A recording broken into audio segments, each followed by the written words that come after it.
Good morning, everyone.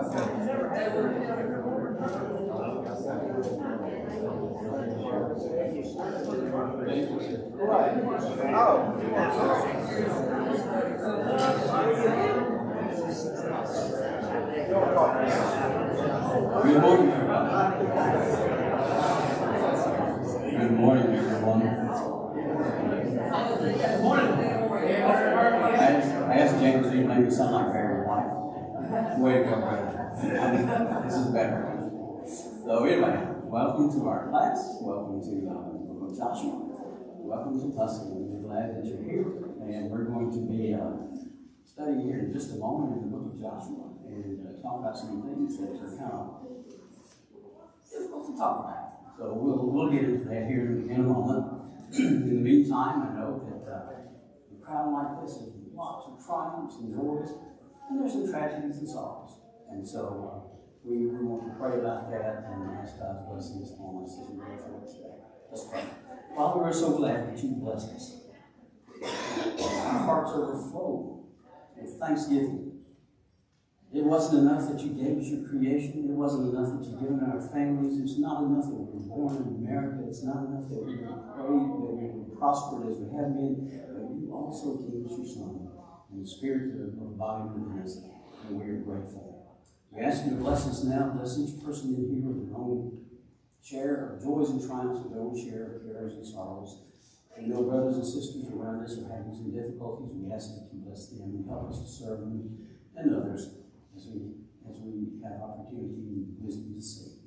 Bless us now in this study and help us to talk about some difficult things. In Jesus' name, we give you thanks and praise. Amen. Okay. This is the flow of the story. In chapter 1, Moses is dead. Joshua, get ready. Be of good courage. And so he encourages Joshua along and said, get ready because you are going to be the fulfillment of the covenant. And this is the stuff we promise. Chapter 2, we go in and we hear one of the most profound expressions of faith in Yahweh from a Canaanite prostitute. And so I'm sure our guys, as they're sitting there trying to gather up all the information and intelligence that they can, and they're listening, and they say, this girl knows about Yahweh. She's using Yahweh's words. And so she says, our hearts are melting with fear. You guys are going to come to this land. Remember me and my family. We will do what they say. Chapter 3, we cross over the Jordan. And then we leave the priest in chapter 3 standing up to the armpits and alligators, or at least standing on dry land in the Jordan. And in chapter 4, we have this interlude of the stones we talked about. And so we talked about the monument that Joshua built and why it was so important. Chapter 5, we have Israel reaffirmed. If you remember last week, we're encamped on the opposite side of the Jordan now. We have circumcision. We have the Passover. We eat of the food of the land, and the manna stops. And then Joshua meets the commander of the army of the Lord, and it's just this bizarre little vignette. And we come to find out in the next chapter that this is not just the commander of the army of the Lord. This is Yahweh of hosts himself.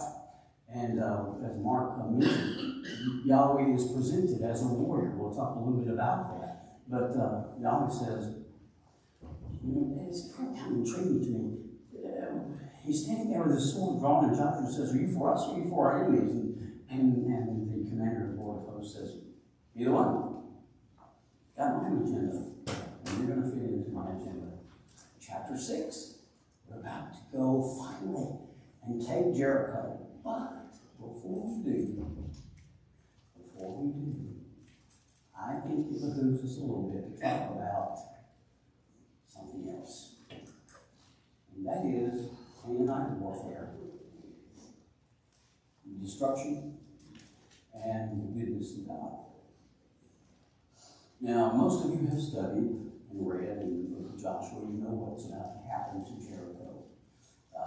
And so there's no surprises there. But we have trouble, I think, in our culture and indeed, and why would we? That you have this good God, and didn't know what we said about that? He's a good God. It's who you are. It's who you are. We affirm that. And then we have these warfare situations in the Old Testament.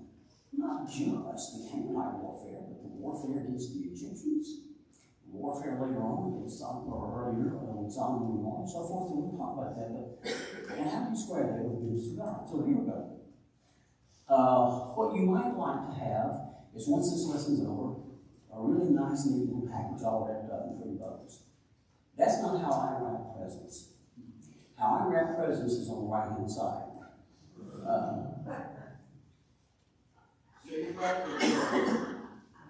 Care around that. This is my wife, though. You see, yeah, bags are good. Blessed be the Saint who created bags for the person. But anyway, you know, I like things all wrapped up nice and pretty and tidy, but this one ain't going to be wrapped up nice, tidy, and pretty. And I think it's interesting that Mark would talk about God and Yahweh as warriors. We're going to get to that. So here's the word that I found as I studied and talked and thought about this over the last couple of weeks. This thing is troubling. It's very troubling. Because on the one hand, you have this. Now know therefore that Yahweh, your God, is God. Oh man, He is so good. He's giving you an inheritance. Or excuse me, He's faithful, keeping the covenant of love to 1,000 generations of those who love Him and keep His commands. God so loved the world, you know this one by heart, that He gave His only begotten Son. And John makes the affirmation, we know God, I just know God, we love because God is love. Nice. I like that side of God. And then I read this. However, in the cities of the land where Yahweh your God has given you as an inheritance, do not leave anything that breathes. Completely destroy him.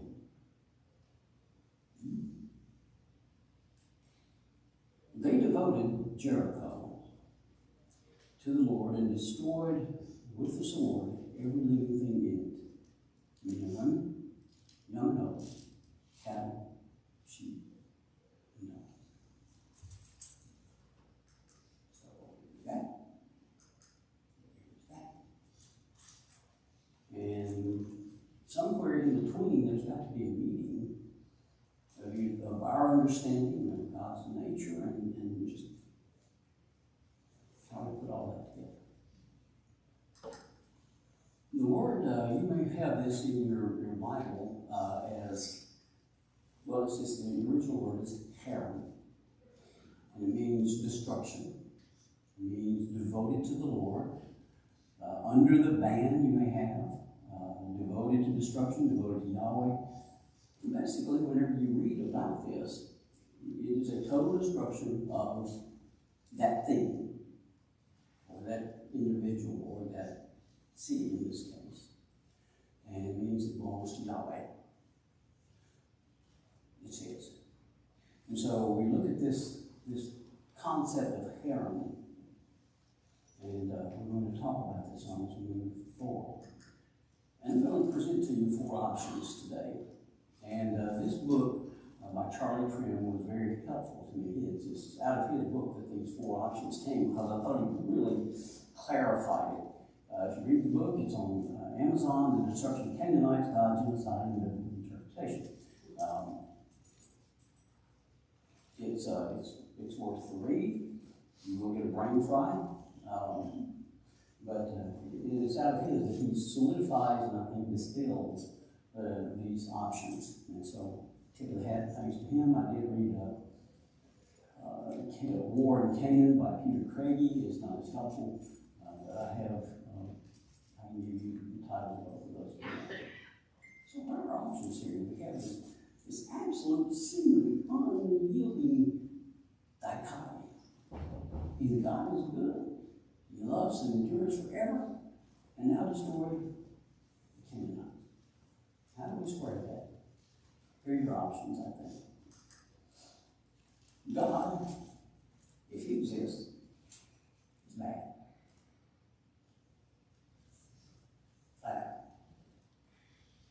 The Old Testament is not a faithful record. Or we need to reinterpret really the Old Testament, our understanding of it. It really wasn't that way. And then it was permitted at that point in history, at that point alone. So, we're going to leave that. Any questions? Anybody want to leave now? I think there's still other class. God is bad. Richard Dawkins became kind of the poster boy, if you will, for a thing called the New Atheists. It came about the mid 2000s, 2010, thereabouts. And basically, they're a little more assertive, a little more aggressive. They're kind of going downhill now, but the New Atheists were a little more aggressive, but same story, same philosophical arguments, if you will, as the old atheism. So here, but Dawkins was really kind of a surface guy. The God of the Old Testament is arguably the most unpleasant character in all of fiction. And he continues on. He calls God homophobic, misogynistic, brutal, etc., etc., etc. I spared you all the juicy details here. You get the picture. And so this Dawkins says the God of the Old Testament that is presented in the Old Testament is bad, and it rejects monotheism of all sorts. In other words, Christians are not just the brunt of it. Islam is the brunt of it. Judaism is the brunt of it. In fact, one of the authors of this goes on to say,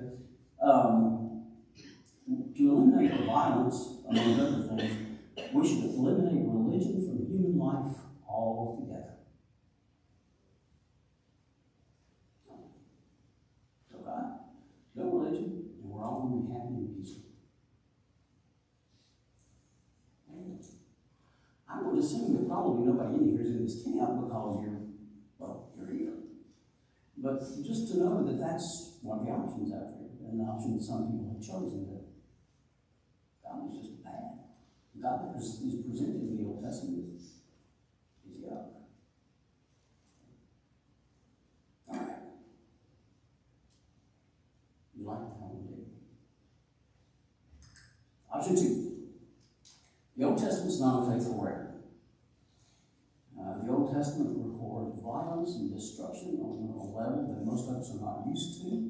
We've not seen war in this country, at least not close up, for a long time. We've certainly never seen it on our own shores and on our own doorsteps. But the Bible is pretty vicious in its description of the violence of the war. And some people say, I can kind of go with the Old Testament, except these parts. And what we need to do with these parts is just tear them out of our Bible. So the Old Testament is not really a faithful record. And some go so far as to say, look, yeah, this is bad stuff, but this was added at a later time, maybe in Josiah's time. He did a lot of reform, and he's just writing that in there to make it sound like, man, we're against these pagans. And so the Old Testament is not really a faithful record, and basically keep the Old Testament as part of the Bible, at least part of the Old Testament. It's kind of cool. Because in AD 165 AD, this guy named Marcion, not to be confused with Martian from Mars. Marcion, which that fell flat, didn't it? Okay. All right. You got it? Okay, here's one guy. Marcion faced the same struggle that you and I face. He looked at this and he said, this ain't no good. This is bad. You got this horrible God of the Old Testament, this creator God, and he's just a mess. But on the other hand, in the New Testament, you have God who so loved the world that he gave his only begotten Son. I like that guy. I like that God. I'm going to serve that God. And so Marcion just says, let's forget the Old Testament. It may not surprise you that Marcion got excommunicated by his own dad, it looks like. But let's not move too far into the dustbin of history. Marcion had his own New Testament. It was the canon that he came up with. Letters of Paul, some of them, partial of Luke, and that's about it. But what he did force the early church to do is say, well, Marcion has a point. What is in the New Testament? And so he forced the early church fathers toward the production of a canon. There's church history there, but the point, the option is the Old Testament is not a faithful record. Any questions or comments? Breath. Oh, yes, wait. Let me get some back here and then I'm going to move you. Yes, ma'am. I think the studying of the world that God created, we have to go to Jesus' description of who fell from heaven in Luke 10, 17, and 18. Go for It's it. talking about Satan, who was an angel. So any discussion of, oh, the Old Testament, bad. It's because Satan roams the earth. And I love what Mark said this morning, because you have, for God presented as a warrior, and this is one of the things that was in Trim's book, by the way, is that why did people fight war? Part of it was to fight chaos. And the unwashed hordes that came to invade Israel or other nations were part of chaos. And so you fought a war to prevent that chaos. Now, why is the chaos here? So, yeah. I think it's also interesting, before we judge Marcion too hard, there's a movement today, that basically we need to follow the red letters of the New Testament and pretty much disregard the rest of it. Okay. And I don't like what Paul wrote, and it was really inspired. And so I think our human nature is to pick up parts of the lake and discard those things that don't fit so well and live. Marcion is alive and well. Anybody else? Thanks for those comments. How about option 3? Option 3 says, yeah, that sounds bad, but it really wasn't that bad. They just make it sound bad. Because what we want to make sure is that you understand that Yahweh really hates idolatry. And that, our intense love for Yahweh makes it seem like we just really like these folks that, or it's going to be kind of spiritualized. Yeah, it's just warfare. It just shows God's hatred of sin. It really wasn't as bad as it looks like or as it sounds like. It's hyperbole. And by the way, if you read some decent Old Testament commentaries on the book of Joshua, you'll get this today. I mean, this is not unusual. Let me put it that way.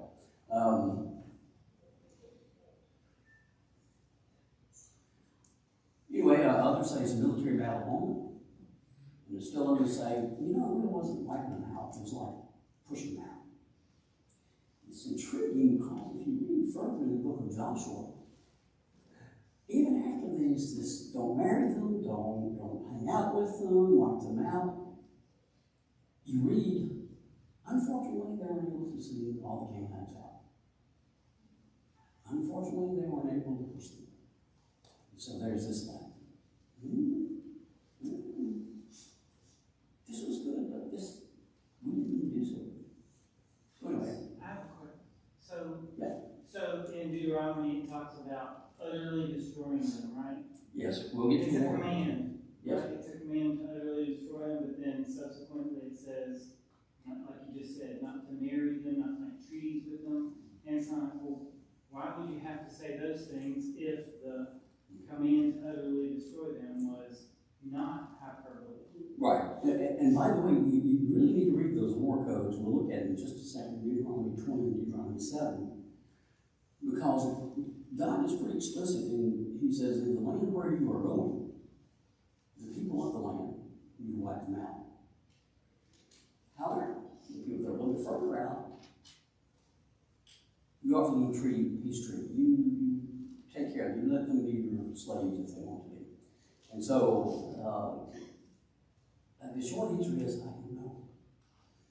why would Yahweh prohibit it if he's going to wipe them out to begin with? And so I would assume that maybe he was talking about the remnants of the land that's around. I mean, you can still have the Philistines, you can have others that come along further in their history that were not part of the man of the destruction. All right. Yes, sir. It's just like when God destroyed Sodom and Gomorrah. He destroyed Sodom and Gomorrah, but there was lands around Sodom and Gomorrah that had people that were doing the same sins that didn't get destroyed as well. So he destroyed a section, which leads others that have the same thoughts and processes that he destroyed that kind of move the evilness forward. And so when he destroys an area or commits to destroying an area, there's still evil around the area that didn't get destroyed. And I think that's how that happens. It brings in an intriguing little point is how Yahweh interacts with history and the nations. Let's face it, all of us just deserve to be wiped out as did. The institutions of humanity are, to some degree, corrupt. Regardless of how great and good America is, there's still some discomforts there. And we can look at other nations and other government institutions, etc. And so, yet Yahweh tolerates these and indeed interacts and uses them as he sees fit in his word. Option 4. He allowed this at one point in the history because of the uniqueness of the land, and he didn't promise it to Abraham. Some Jewish writings suggest that Canaan stole this land from Ham, his father. The Canaanites had 400 years to repent. You may remember God's promise to Abraham, we're going to give you this land, but the iniquity of the Amorites is not yet complete. 400 years I'll be about right. And then you right from wrong. This is something that we say, man, those innocent people, they just knew their culture and their history and there's this little passage in Hebrews that talks about Rahab. And she says, it basically says she separated herself from those who were disobedient. They were disobedient. They knew. So we move on for that a little bit. Yes, sir. You can also look back to when Abraham visited Salem. You had Melchizedek, priest of the Most High God. There was already knowledge of God there, based upon that. So I think that could go back to that. I haven't written this book yet, but I've got one that's called Before Moses that's in my brain. Before Moses, there was this knowledge of Yahweh. You have Melchizedek. You have Moses' father-in-law, who was a priest in Midian. You have Balaam, who, well, it's a little bit after Moses, but even as far back as Cain and Abel, even as far back as Noah, clean and unclean animals. How did you get the concept of clean and unclean? So there's this knowledge of Yahweh that's sprinkled throughout the Old Testament. And God judges the Canaanites regardless of, he's an equal opportunity judge. Remember that several hundred years later, really about 400, 500, 600 years later, he destroys the Israelites. Pretty much in the same way he destroyed the Canaanites. So it's not necessarily about ethnic cleansing as it is about righteousness and judgment. Yes, ma'am. Do you think that this is what basically shows us that God means business, that evil, you cannot tolerate evil and idolatry, and some people have the idea that everybody's going to heaven, that God's not going to destroy anyone or anything. And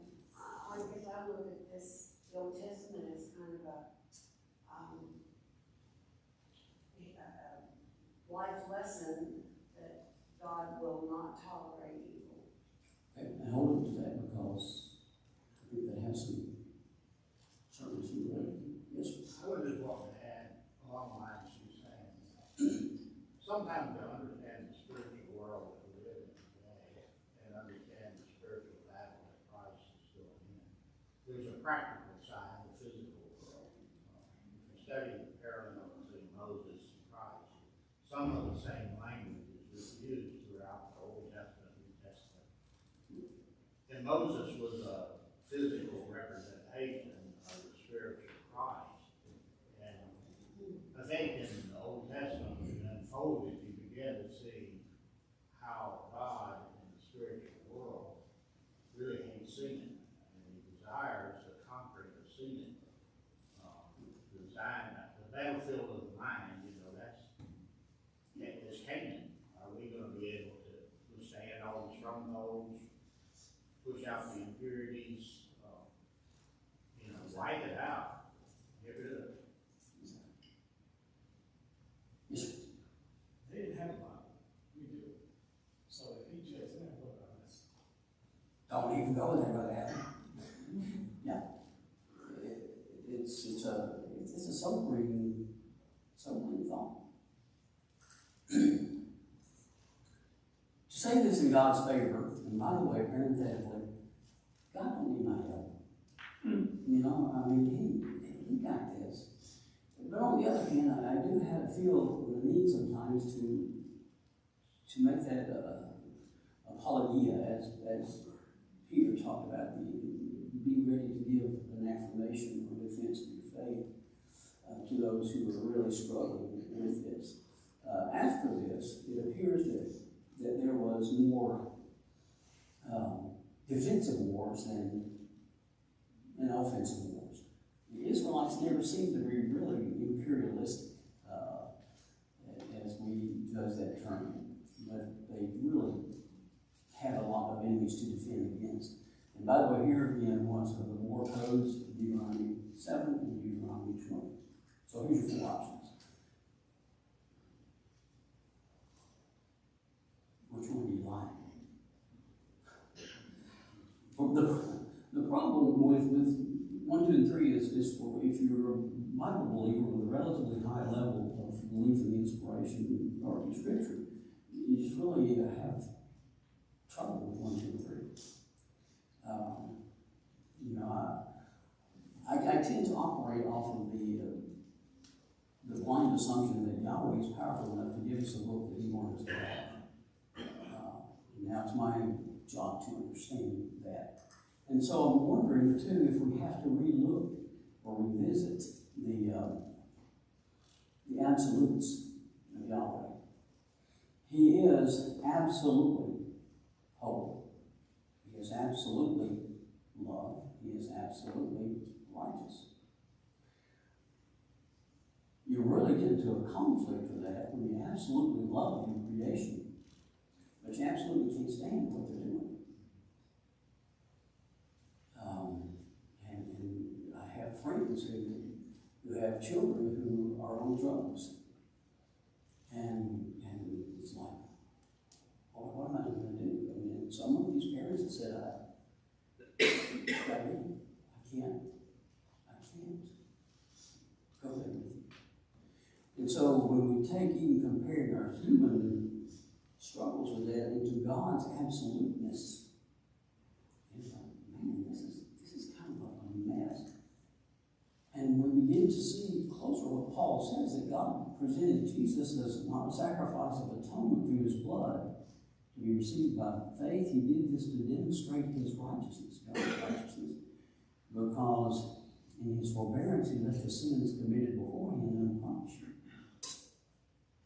So, but He did it to demonstrate His righteousness at the present time so He could be just and the one who justifies the ungodly. And I don't know about this, I hate to use the word dilemma with God because I don't think God's ever in a dilemma, but you see this dilemma between these attributes. Your absolute love and your absolute justice. And how do you reconcile those two? Well, you reconcile it in Jesus Christ, in His sacrifice, so that I might be just. Jesus paid it. but I might be the justifier of those. Again, so, again, question, do we need to revisit our concepts? God, his place in human history. And this is something I kind of tend to overlook, but just remember again, God acts in history. God acts in human institutions. God acts in the flow of history. That means he uses events and wars and plagues and famines to accomplish his purposes. We need to look at holiness and righteousness. God's sovereignty. This is something I struggle with. As a 21st century American, I'm proud to pull myself up by my bootstraps, yada, yada, yada. It's like, no, I'm not going to do that. I mean, folks, sometimes I even go in the outdoor just to show you I can do that.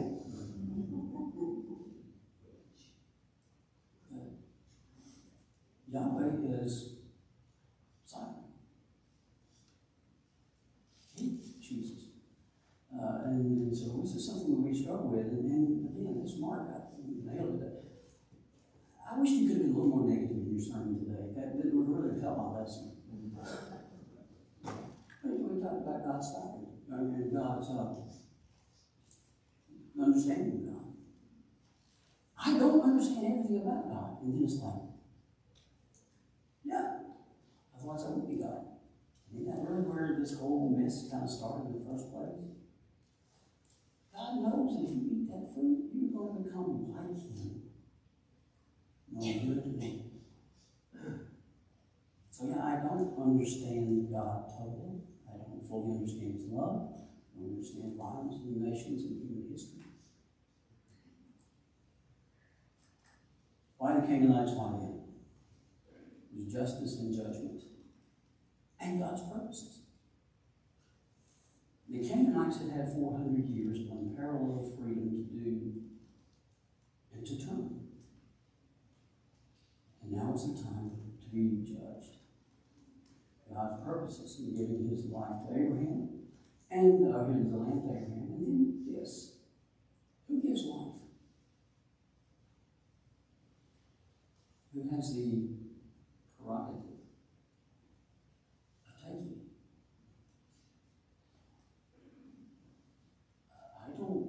That puts me on an uncomfortable ground. I don't like it. There's too many variables and unknowns there. But is Yahweh the giver of life? Yeah. Can he not be in his sovereignty? Decide when it should be.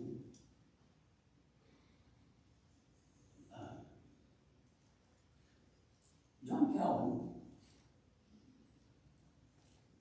said, God said do it.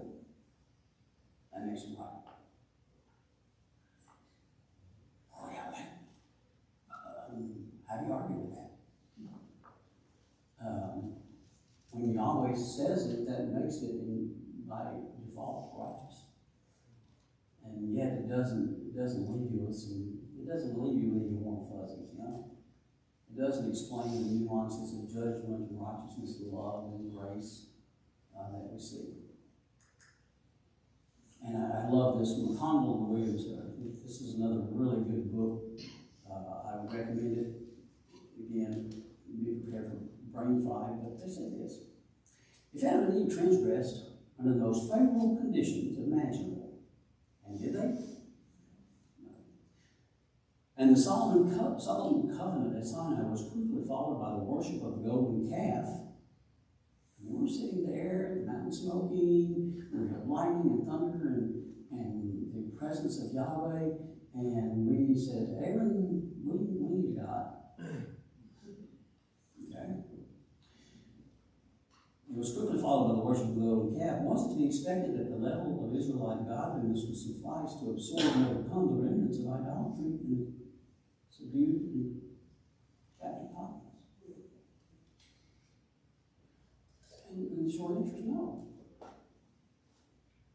It wouldn't have. They would have been corrupted. As it is, Yahweh says the land is vomiting out the Canaanites because of their wickedness. And you're going in. And you say, well, I would never do that. Oh, shame, go look in the mirror. You've already done it. We've already drank at the cup of our culture in one shape, form, or fashion. So, this brings us again to what another perspective, let's say, the eschatological aspect, the end times aspect of the judgment of kings. Prior to this, Yahweh destroys the entire planet with a flood. Breathing things, living things, donkeys, cattle, babies, women, children, men, of varying goodness and goodness. He said, I can't. By the way, if you read Genesis 6, the flood story, it's used a couple of times. It grieved God. Don't think for a moment that God is looking down on the slaughter of Canaanites with some degree of satisfaction. Ha! No. So, and that's not the only time. Egypt. 10 plagues. Final destruction of the firstborn. Sodom and Gomorrah. And a parallel in Judges 19. Israel and Judah.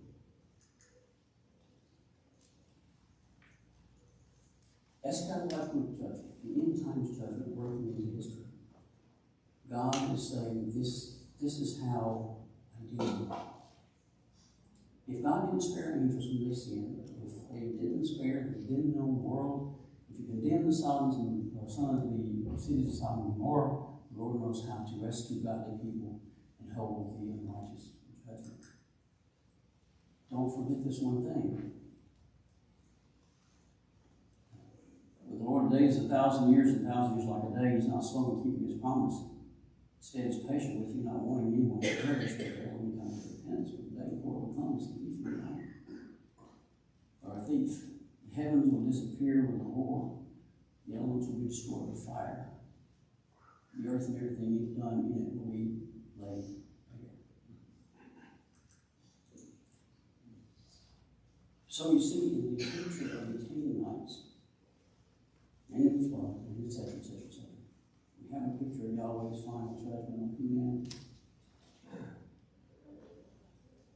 There's going to be an end-time destruction of the present order of things.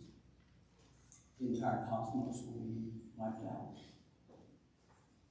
Every human being will be called into judgment. And I think that Yahweh is not going to be glad that this happens, but sad, because there are going to be some that will be destroyed. It really puts a different spin on our interaction with people. I want them to see Jesus in me. I want them to see Jesus in me so that they might believe me and be saved. God breaks into history. And some have suggested that this is the final Hearn, the final destruction of this order of things. Just as Canaan was destroyed and purified